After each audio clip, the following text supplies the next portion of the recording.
Welcome to Commander Tilt. My name is Clark. Just a little bit about my channel. I do custom Commander gameplay videos. I create a bracket, and in the bracket, the decks play against themselves. Each time, the winner goes on to the next round, and the loser is eliminated with the idea that eventually I'll have an ultimate victor. This is Commander Tilt 3. It's the third bracket I've ever done, and this is a double elimination bracket, which means that the loser doesn't actually get eliminated. They go to a loser bracket. The loser bracket fights amongst themselves to refer a victor amongst the loser bracket, and the winner of the loser bracket would go against the winner of the winner bracket. So what you will see is whoever loses today will still get to play on, but on the loser side. Today's battle features Jodah Archmage Eternal versus Phelddagrif. Jodah Archmage Eternal is... Well, I guess I should start with this. I decided, since I don't have unlimited money, to actually take the winners and the runners-up from Commander Tilt 1 and Commander Tilt 2 brackets and bring them on into this Commander Tilt 3, kind of like a best-of champion of champions. And Jodah was the winner of the first Commander Tilt bracket. Phelddagrif took second place in the second Commander Tilt bracket. I put them up against each other with the idea of, not having to have to play both of them in the second round. At least one of them would get eliminated. Jodah is a typical Jodah build. Jodah Archmage Eternal is a card that says you can play Huberg for any spell rather than pay its mana cost. And you might have noticed that I've named this deck Phelddagrif. It's a running joke from Commander Tilt 1 that Jodah is just a little bit crazy. He doesn't follow all of the rules, and he just doesn't remember and understand a lot of things. I mean, from lore, he's 3,000 years old. I am in my 40s, and I can't remember what I did this morning. So I just kind of figure he's got to get a little confused sometimes. So he has this running gag that he thinks that all magic colors should get changed from Huberg to Phelddagrif, pink, purple, orange, yellow, gray. But he is the typical Jodah build in that big, giant, splashy spells. I would like to mention, though, I have actually changed the build this time around. I got Gigantha, which I thought was a fantastic addition. So I actually thought, I'm just going to go ahead and rebuild this deck just a little bit. I leaned away from some of the Phyrexian cards and instead put some dinosaurs and some other interesting cards in there. So we're going to see how it goes. And you'll see in this battle that 2 or 3 of the brand new cards that I just put in the deck were put in there. I also took Brilliant Ultimatum out. I felt like it whiffed more than it hit. Brilliant Ultimatum sounds great if you got a lot of really big cards in your deck, but this deck in general has a lot of ramp and a lot of land, and I would often hit just ramp and land, and it just wouldn't have the same impact that I thought it would have. So Phelddagrif is not a group hug deck. It's kind of more like a pillow fort deck. Really leans on that activated power, pay a green, give an opponent a hippo, because this deck just loves to build up this pillow fort of stuff that you can't get through, and then dropping a whole bunch of hippos on your opponent and then punishing them for having a lot of creatures with cards like Suture Priest and Angel's Trumpet. We're going to see how this game plays out, and hopefully it's a good battle. Jodah's opening hand included Shalai, Voice of Plenty, Fist of Suns, Time Ebb, Exotic Orchard, Encroaching Wastes, a Swamp, and an Island. Phelddagrif's opening hand was Restock, Kumina's Awakening, Reverence, Rites of Flourishing, Grey Pelt Refuge, Tranquil Cove, and a snow-covered forest. Jodah won the die roll. Let's get started. Welcome to another battle. This is Fontero again, speaking for the Phelddagrif. The last couple battles were narrated by Baird, Steward of Argive, but once again, Baird's too busy. He didn't want to help. So, I've, again, being a diligent farmhand, agreed to step in and help out. So, here we go. My first draw is going to be a Plains. I'm going to put down that Plains and pass the turn. My first draw is Traveler's Amulet. I'll put down a snow-covered forest. Tap it to get the Traveler's Amulet out to pass the turn. My draw is Thought Reflection. I'm playing Island. Then, going to pass the turn. First, I'm going to untap. The draw is Angel's Trumpet. That's one of the win conditions of this deck, but it's a little early to put it out. I'll put down a Tranquil Cove, gaining me a life. I'll tap my single mana for Traveler's Amulet, sacrificing it and searching up. What else? A snow-covered forest. And I'll pass the turn. Alright, my draw is Infinite Reflection. I'll put down a swamp, then I'm going to tap 3 mana for Fists of the Suns. Right, I'm going to untap. The draw is, oh, look at that handsome fellow, Diligent Farmhand. Put down a Thornwood Falls, gaining me another life. I'll tap a single green mana for, look, a handsome devil there, Diligent Farmhand. I'll pass the turn. Shall untap. This time my draw is Enoch Guide. Put down an Exotic Orchard. Trust me, I'll be tapping that mana for some green here shortly. Now, I'll put down the Enoch Guide. I'm going to select to search out a basic land. I'll pick me out a mountain, and it goes right on top of my deck. And I'll pass the turn. First, I'm going to untap. My draw is Rewind. I'll save that card. Sure, it'll come in useful later. Put down a snow-covered forest as my land drop. Next, I'm going to tap 3 mana for Rites of Flourishing. Each player gets to play an additional land and draw an additional card. Okay, I'm going to untap. I'll draw a mountain, of course. But then I also get to draw a second card. I get Explosive Vegetation. Put down the mountain for my land for turn. And then I'm going to tap Hooberg for Thought Reflection.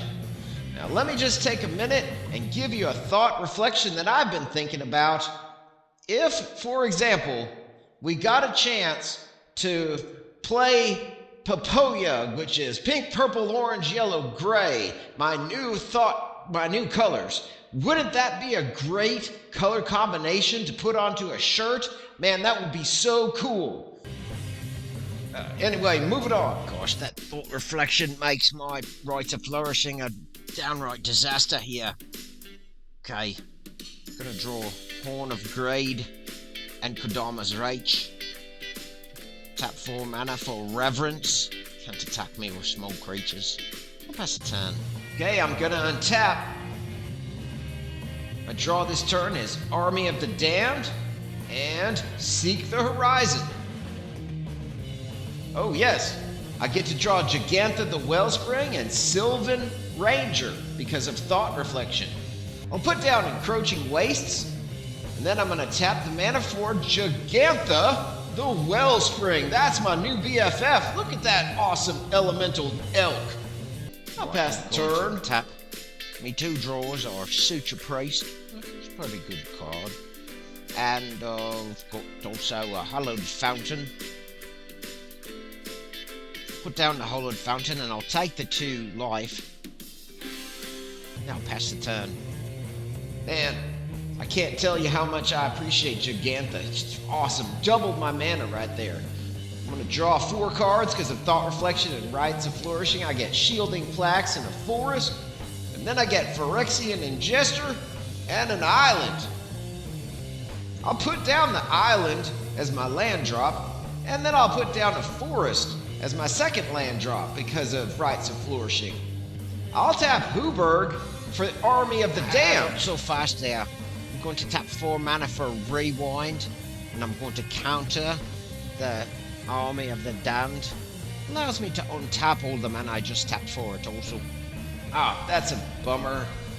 Well, anyway, I'll tap Gigantha using the Fist of the Suns and cast Shalab, Voice of Plenty.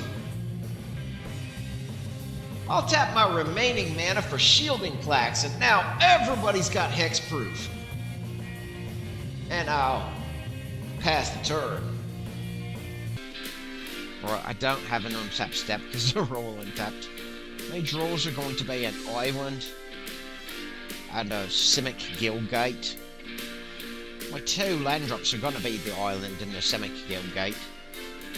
So I'm going to tap a couple mana and put out Suture Priest. Then I'm going to tap the mana for Phelddagrif. Maybe I can get my battle plan started now. Pass the turn. Okay, Rites of Flourishing and Thought Reflection give me 4 land, or 4 draws this turn. Let's take a look. I get In Garrick's Wake, Chromanticore, Thriving Grove, that's a new addition to this deck, and Jun Panorama. I'll put down the Thriving Grove and I'm gonna name Red. Then I'll put down Jun Panorama for my second land drop. I'm gonna tap Hooberg and 2 more for Chromanticore and attach it to the Inoc Guide. Make that little sucker a flying, vigilant, life-linking 5/5. I'll attack with Shalai and the Chromanticore Inoc Guide thing. I'll tap Gigantha and cast In Garrick's Wake.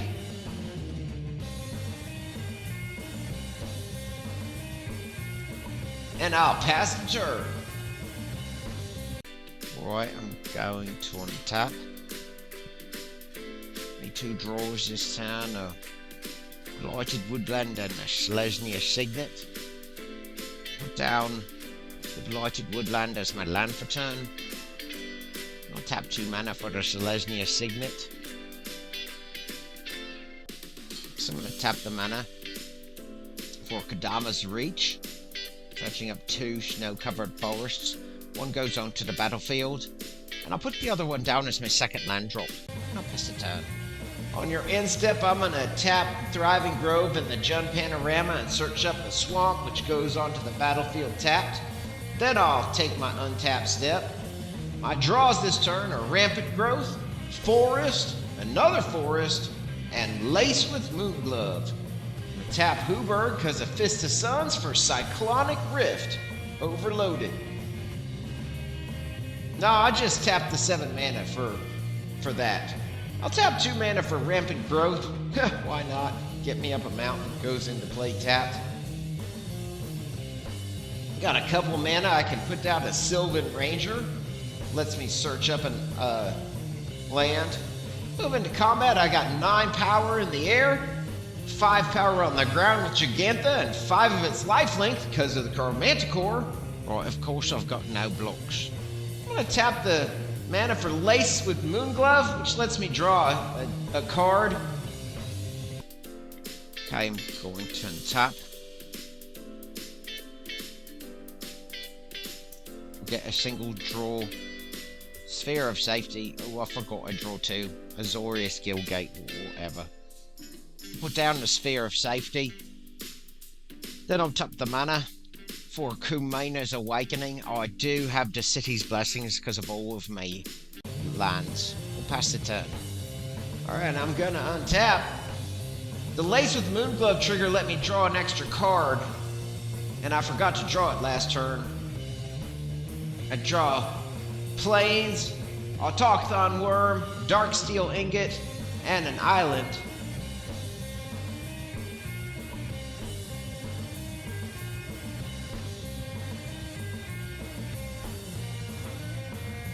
I rearranged my mana so I got some Hooberg piles there. I'll tap my first Hooberg for Seek the Horizons. Yeah, that makes sense. Get me an island, a swamp, and mountains. Put down my swamp for my land for turn. Then I'm going to tap Hooberg for Autochthon Worm. Look at that big giant monster. Now I'm going to tap the mana, 4 of it, enabling my Gigantha and my Chromanticore Guide to attack. Oh, I got no blockers. And I'll pass the turn. Okay, now he's Pedley, but I did not have right to Flourishing. You didn't have the right to draw 4 cards last turn. I get to draw 2 cards. I get Rampant Growth, Blunt the Assault, and Evolving Wilds. Azorius Guildgate as my land for turn. Put down Rites of Flourishing.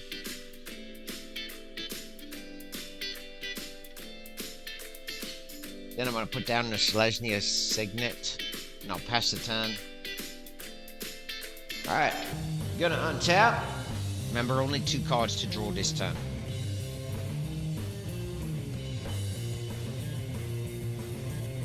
Get 2 draws here, Caustic Caterpillar and Blatant Thievery. I forgot to discard the hand size earlier. I'll discard that Fork in the Road. Now I'm gonna tap 9 mana, which allows 3 of my creatures to attack. Oh wait, 12 mana, which allows 4 of my creatures to attack.